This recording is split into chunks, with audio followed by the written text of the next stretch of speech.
there's a lot of news recently, and it's kind of getting everybody down. So I decided to make this.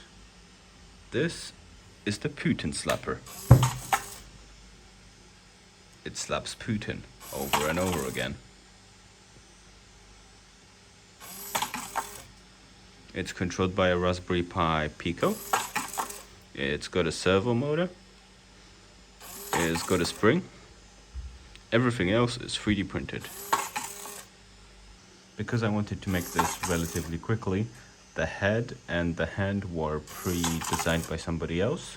The head actually came as part of a bust, which I then had to decapitate to get Putin's head on a spring. Well, there is nothing in there.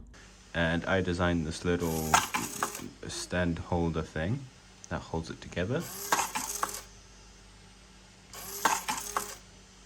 And it just slaps Putin all day long.